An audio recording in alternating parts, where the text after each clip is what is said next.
Deux mots-clés d'aujourd'hui, sous le signe desquels on pourrait placer cette inauguration, sont intelligence artificielle et calcul. Mais pour ceux qui s'intéressent au sujet depuis un certain temps, on sait bien que pendant longtemps, ce ne sont pas des mots qu'on associait facilement. Et du temps où j'étais adolescent et où je m'initiais à l'informatique, tout en lisant les ouvrages de vulgarisation qui parlaient de recherche mathématique. À l'époque, le grand nom peut-être le plus brillant, c'était Douglas Hofstadter, celui de Gödel, Escher et Bach, qui faisait un travail énorme pour vendre l'intelligence artificielle aux jeunes assoiffés de science. Je vois un collègue au second rang là qui hoche la tête, il a bien connu ça. Et l'intelligence artificielle, on voyait ça comme un royaume magique dans lequel on s'intéressait au plus profond de la pensée humaine, à ce qui fait l'essence du raisonnement, avec des constructions subtiles. On parlait de récursivité, et ainsi de suite. On faisait la part belle aux pionniers comme Alan Turing. Je pense que c'est Hofstadter qui, le premier, a rendu compte de façon détaillée à ses lecteurs grand public du rôle d'Alan Turing dans les progrès mathématiques technologiques du XXe siècle.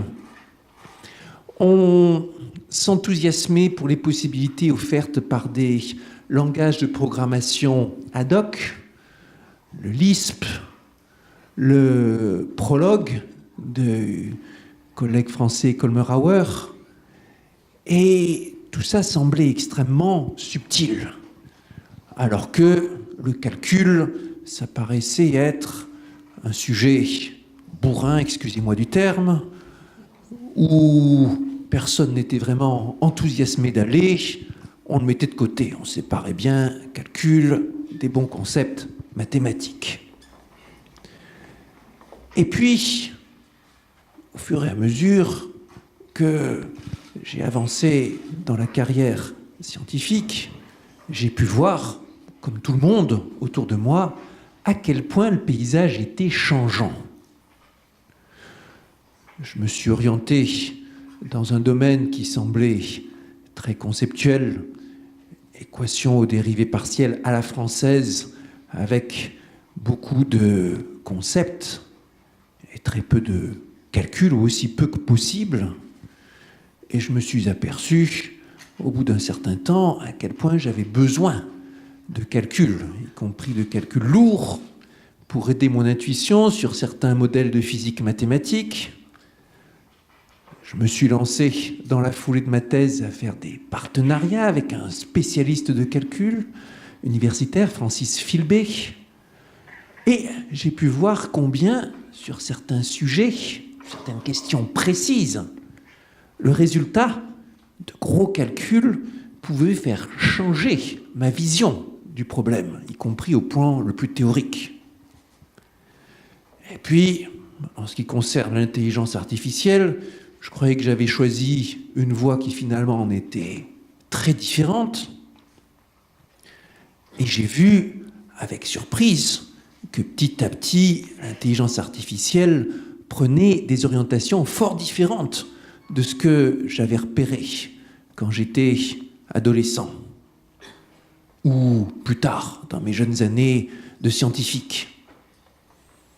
Est arrivé le moment, vers 2011, 2012 peut-être, où j'ai commencé à me retrouver invité dans des colloques d'intelligence artificielle, ou de apprentissage automatique, comme on dit, le cœur efficace, le plus important aujourd'hui de l'intelligence artificielle. Au début, je n'ai pas compris. Je pensais que c'était soit une erreur, soit juste la volonté des organisateurs d'ajouter un nom médiatique à leur affiche. J'appelais un de mes collègues qui, lui, trempait à fond dans l'intelligence artificielle, et je me suis convaincu que non, c'était bien de mes recherches qui voulaient entendre parler. Quelques années plus tard encore, je retrouve certains de mes articles ou de mes ouvrages cité dans les articles de recherche en intelligence artificielle. C'est pas que j'avais changé de domaine de recherche, ou disons, j'avais voyagé un tant soit peu mathématiquement, mais je m'étais intéressé à des domaines tels qu'un mélange d'optimisation, de statistiques et de géométrie qui semblaient, à l'époque où j'étais lancé dedans, n'avoir rien à voir avec les recherches fondamentales en intelligence artificielle. Et voilà que l'intelligence artificielle avait changé ses moteurs, avait changé ses orientations fondamentales et se retrouvait à envahir une partie du domaine de recherche que je connaissais bien. À tel point que je m'apprête bientôt à encadrer une thèse en co-titel sur le thème de l'interface entre transport optimal, un sujet sur lequel j'ai travaillé pendant des années, et intelligence artificielle. Ce genre de surprise, où j'ai vu un domaine scientifique se renouveler, changer de forme pour venir sur un terrain où je ne l'attendais pas, c'est un peu ce qu'ont vécu les responsables politiques, sauf qu'ils l'ont vécu de façon encore plus violente certainement. Il y a quelques années, pour un responsable politique, l'intelligence artificielle, c'était un domaine hyper spéculatif dans lequel on peut injecter quelques euros, quelques miettes pour que les chercheurs puissent s'occuper. Et quelques années plus tard, voilà que c'est le sujet dans lequel on se demande combien de milliards on va investir pour éviter de voir son économie reléguée en queue de peloton par les grandes puissances de ce monde. Vraiment, quelque chose d'extrêmement violent dans le rapport entre politique et science. Qu'est-ce qui s'est passé entre-temps ? D'abord, comme je vous le disais, l'intelligence artificielle a changé certains de ses outils importants. Au départ, quand le terme commence à être introduit au milieu des années 50, aux États-Unis, avec une très forte influence d'Alan Turing en Angleterre, le terme intelligence artificielle désignait une tentative, un domaine universitaire visant à reproduire les mécanismes cognitifs, de façon que l'ordinateur puisse faire un raisonnement et qu'on puisse penser qu'il est intelligent, de façon qu'il puisse prendre des décisions subtiles en fonction de nombreux paramètres. Et ça, reproduire les mécanismes cognitifs humains, on n'avait pas idée à l'époque de à quel point c'était difficile. Aujourd'hui, le sujet reste encore grand ouvert, même s'il y a des progrès ici et là. Important, mais encore loin du compte. Mais ce dont on s'est rendu compte, c'est qu'il y a plein de tâches qu'on croyait réservées aux êtres intelligents et qu'on peut faire aux machines sans intelligence. Des tâches telles que reconnaître un objet sur une photographie, reconnaître une personne, traduire automatiquement, conduire une voiture, faire un diagnostic médical, et ainsi de suite. Et toutes ces tâches, on s'est aperçu qu'on avait beaucoup de mal à les faire exécuter avec des bases scientifiques telles que le raisonnement, les causes et les conséquences, les arbres de décision, l'expertise, et qu'en revanche, on arrivait à les réaliser de façon surprenamment efficace, à coup d'exemples, de statistiques, de comparaisons, d'optimisation, en laissant de côté la compréhension du modèle sous-jacent, des mécanismes, au profit de la reproduction des exemples. Ça posait toutes sortes de problèmes, épistémologiques, philosophiques ou tout ce que vous voulez. Mais dans bien des cas, ça fonctionnait. La traduction automatique a vu des progrès phénoménaux quand sont arrivées les nouvelles méthodes basées sur les comparaisons de corpus de traduction, alors que des approches subtiles basées sur les linguistiques, sur la sémantique et tout ce que vous voulez, avaient eu le plus grand mal à donner des résultats dont on aimait bien encore se gausser. Bien sûr, pour le futur, ça sera important d'arriver à combiner ces différentes approches. Mais pour l'instant, sont vraiment les exemples qui tiennent le haut du pavé. Et finalement, les gros enjeux pour développer l'intelligence artificielle devenaient différents. Devenaient la constitution de grandes bases d'exemples, devenait l'utilisation, la création de machines capables d'analyser ces grandes bases d'exemples et de faire toutes sortes d'opérations dessus. Et puis, avoir les personnes compétentes pour utiliser tout cela.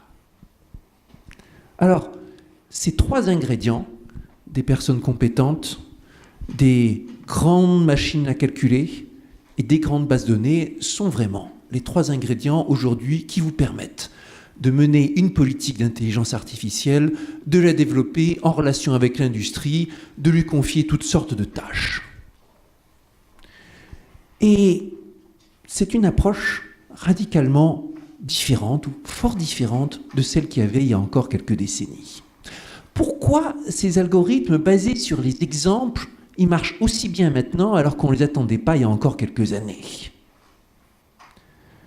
Il y a des raisons à cela, par le fait que les calculateurs montant en puissance sont prêts à faire beaucoup plus d'opérations, et l'inauguration d'aujourd'hui en est l'un des exemples. Il y a d'autre part le fait que des bases de données bien plus grandes sont constituées, en particulier sous l'impulsion des acteurs géants américains en la matière, et puis de l'Internet, de la création de beaucoup plus de capteurs, tout ce que vous voulez. Et puis il y a encore une part complètement inexpliquée à ce jour. On connaissait la plupart des algorithmes qu'on utilise aujourd'hui, et personne n'avait prévu qu'ils seraient aussi efficaces en 2018. Certains de ces algorithmes, on les avait même oubliés, on était prêt à les jeter à la poubelle. Il y a encore 5 ou 6 ans, quand vous demandiez aux meilleurs experts d'INRIA et d'ailleurs, qu'est-ce que tu penses des réseaux de neurones? On répondait, bon, on a essayé en long et en large, ça fait des décennies, ça ne marche pas.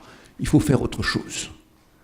Et puis voilà qu'en 2012, une équipe de vaillants experts en intelligence artificielle, menée par le trio qui est devenu la sainte trinité des chercheurs en intelligence artificielle, le français Yann Lequin, le québécois Yoshua Bengio, le canadien Geoff Hinton, montre qu'on peut craquer certains problèmes dans des compétitions mondiales de façon très efficace avec des réseaux de neurones. Ils se sont acharnés, ils ont été persévérants, ils y croyaient et ils ont appliqué leurs algorithmes qui dataient des années 80 sans relâche en trouvant les astuces au fur et à mesure. Aujourd'hui, ce sont les 3 noms les plus célèbres parmi les chercheurs de l'intelligence artificielle, et les réseaux de neurones, ou deep learning pour faire brancher, c'est la technologie que vous trouvez en couverture des magazines où on explique que ça va révolutionner le monde et tout ça. Et personne n'avait prévu cela, et les meilleurs théoriciens ne l'avaient pas anticipé. Il faut donc accepter que c'est un domaine qui s'est développé de façon très pragmatique, par des expériences, avec une théorie qui est encore en retard. Bien sûr, beaucoup de grains à moudre pour les chercheurs en sciences de l'information du futur, sciences de l'information, sciences mathématiques, sciences de la complexité, sciences algorithmiques, pour comprendre tous les ressorts de ces nouvelles, de ces techniques et pourquoi les algorithmes convergent si vite, quels problèmes ils peuvent résoudre et ainsi de suite.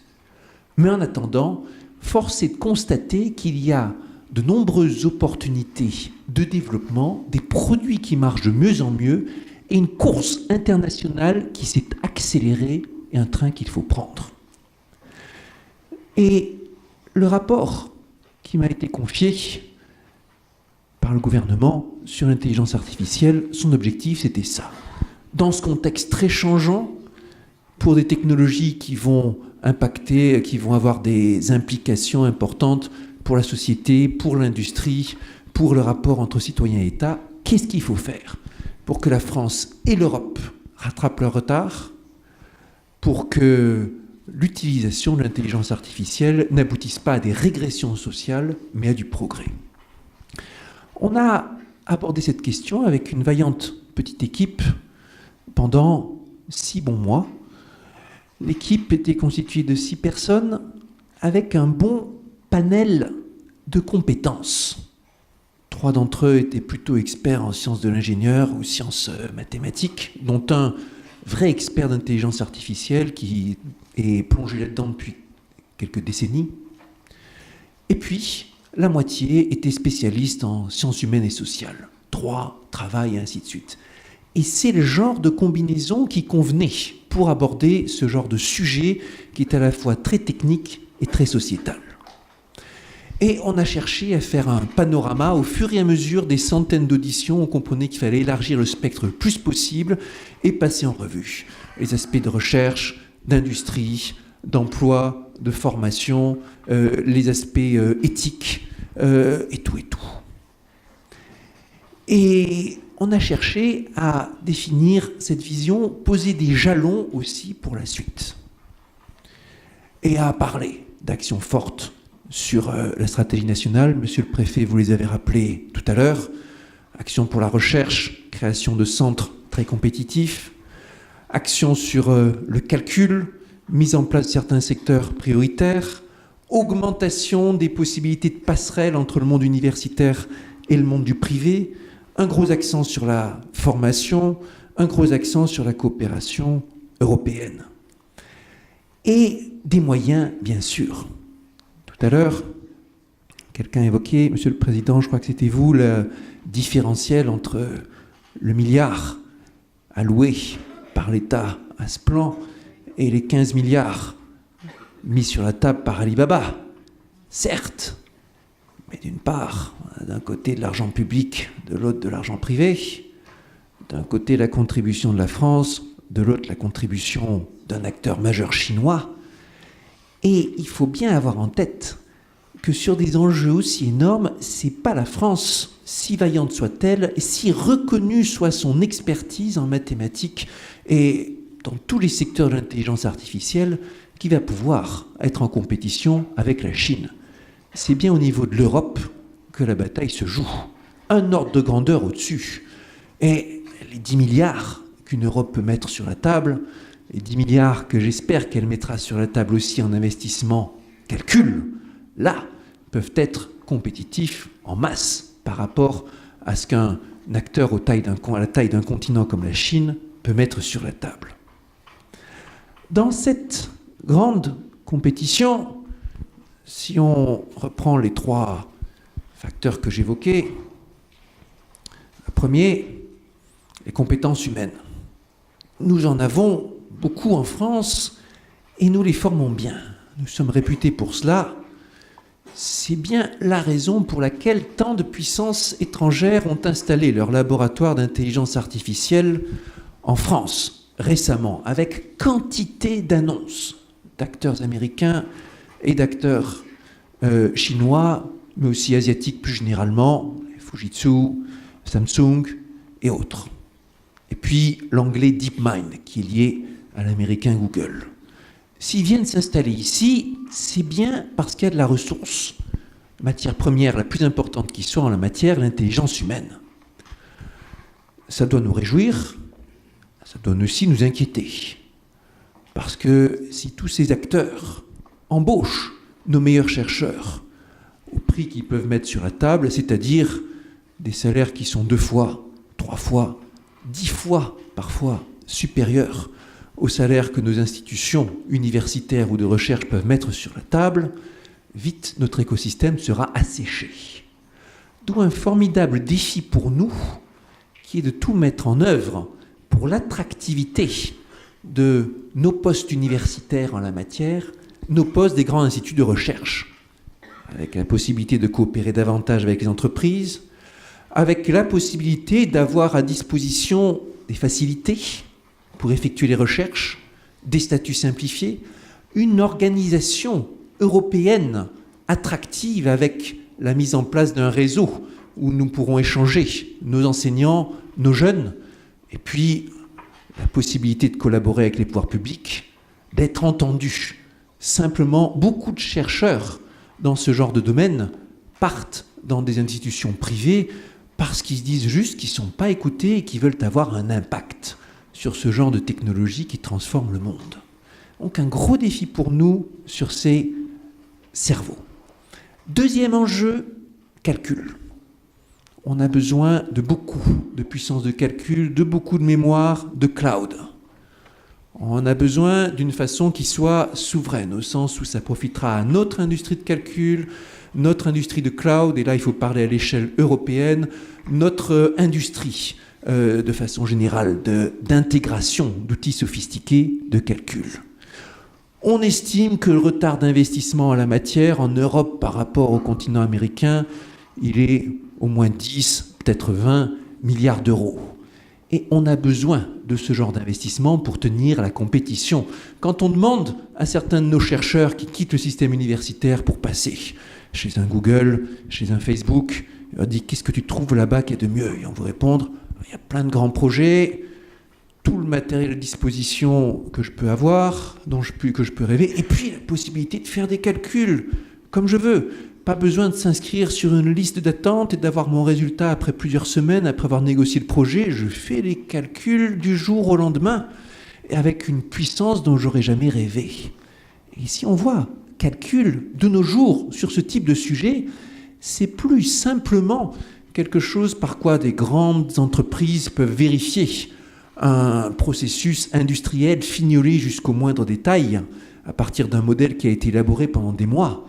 C'est aussi ce qui permet à des chercheurs en intelligence artificielle de tester un algorithme sur de grandes bases de données, de voir si leur idée est bonne ou s'il faut changer de cheval, et ainsi de suite.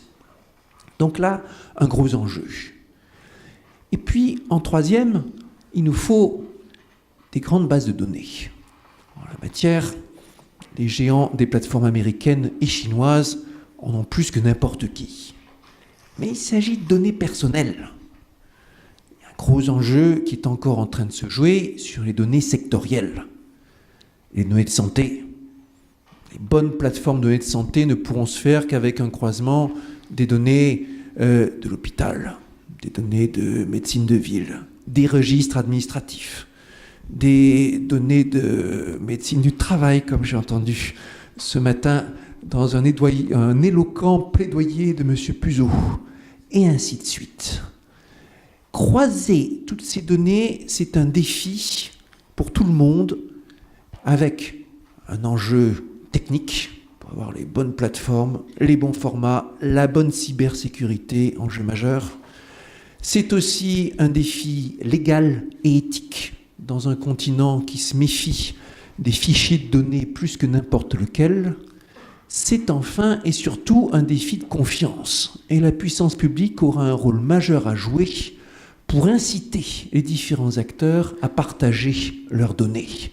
Ce troisième défi, celui de la confiance dans la construction des jeux de données, c'est le plus important, c'est le plus délicat, certainement. Alors, par rapport à tout cela, le projet ici, Roméo, il est emblématique à plusieurs égards. D'abord, on l'a bien dit, on a besoin de grandes puissances de calcul et adaptées aux nouveaux besoins des chercheurs. Comme c'était bien indiqué, et j'imagine avec le regard éclairé de M. Krajewski, c'est une architecture mixte, capable de traiter à la fois les problèmes qui traditionnellement on rencontre en modélisation à base de CPU et les modèles et les architectures qu'aiment bien les chercheurs en réseau de neurones basés sur les GPU, les processeurs graphiques, avec une certaine façon de paralléliser les calculs qui est très différente. Programmation différente, architecture différente. Et la machine saura répondre aux deux piliers du calcul aujourd'hui. D'une part, le besoin de modéliser, d'autre part, le besoin de travailler sur tout ce travail fait à partir d'exemples, de reproduction d'exemples, de construction à base de réseaux de neurones et autres, de simulateurs. Ensuite, c'est un projet qui est bien orienté vers certains des secteurs prioritaires en la matière. Dans notre rapport sur l'intelligence artificielle, on recensait 4 secteurs qui ont vocation à être priorité nationale en la matière, en termes de recherche et développement déjà, environnement, et vous nous avez bien parlé des enjeux par rapport à l'agriculture, agriculture augmentée fait partie des secteurs sur lesquels la France a vocation à investir fortement, étant reconnue comme une puissance agricole bien sûr importante et aussi comme une puissance des sciences numériques. Mais aussi la défense, bien sûr, et on a parlé tout à l'heure du lien important avec le CE-ADAM, et puis la santé, dont j'ai vu qu'il était aussi en bonne position ici, dans les grands secteurs sur lesquels l'Université de Reims se positionne. Quatrième secteur, c'est celui des mobilités, véhicules autonomes et tout ce que vous voulez. Je ne l'ai pas vu ici explicitement, mais d'une part, le calculateur servira à toutes sortes d'usages, et d'autre part, si 3 des 4 secteurs prioritaires sont déjà présents explicitement, on ne peut pas se plaindre. Ensuite, il a vocation, ce calculateur, à s'insérer dans les grands réseaux de calcul. GENSI, bien sûr, et plus généralement, le grand réseau de calcul européen qui se prépare, avec EuroHPC. Un réseau dans lequel, bien sûr, l'Essonne, qui a été citée plusieurs fois dans les discours, a vocation à être l'une des têtes de pont, mais pas la seule. Et un réseau qui pourra demain répondre aux besoins de plus en plus importants des chercheurs européens en la matière et permettre, en fournissant du calcul à un peu tous les laboratoires européens, quand ils ont besoin, de mettre en valeur des régions en Europe qui sont très riches en talents, mais qui manquent de moyens de calcul. Je pense en particulier à toute l'Europe de l'Est, qui reste extraordinairement sous-utilisée par rapport à ce genre d'enjeu. On a vu aussi dans les classements, dans les petits palmarès, très importants ici, la petite statistique, 5e au Green 500, avec la question de l'éco-efficacité. C'est bien de se doter de moyens de calcul énormes, mais il ne faut pas oublier que le secteur du calcul est extrêmement polluant en général et très consommateur en énergie. Très, très consommateur. Et travailler sur les centres de calcul, c'est plus possible aujourd'hui en Europe si on ne pense pas en même temps à l'économie énergétique et à la façon dont ça s'inscrit dans une perspective durable. Et ça, c'est une démarche exemplaire qu'il convient de saluer comme il se doit. Un dernier point, qui dit Roméo, dit bien sûr qu'il doit y avoir une Juliette. Et en l'occurrence, je dirais, peut-être que le professeur Krajewski a autre chose en tête, mais en écoutant les discours, ça me paraissait très clair que la Juliette, c'était toute la communauté humaine qui vient comme se marier avec ce calculateur. Un réseau humain d'ingénieurs, de jeunes avec de nouvelles formations, de compétences, en lien parfois avec les spécialités de la région, parfois avec les spécialités de ce calcul, et qui vont permettre de l'exploiter au mieux, de l'utiliser pour la formation, pour l'architecture humaine. Quand on parle de supercalcul, on pense d'abord aux bêtes siliconées, avec leur puissance, leur aspect massif, leur force inhumaine. Mais la bête, vous pouvez toujours l'installer dans un endroit, s'il n'y a pas tout le réseau de personnes qui ont les compétences pour le faire vivre, l'amour de leur métier, et qui savent en faire profiter les autres acteurs, il servira absolument à rien. Et à travers ce mariage, c'est bien sûr la question plus générale qui est posée de la façon dont les humains et les machines, aujourd'hui et demain, coexistent, cohabitent pour le meilleur des unes et des autres. C'est un grand plaisir de conclure ce petit discours par tous mes vœux de bonheur, santé et prospérité à Roméo et à sa Juliette. Je vous remercie.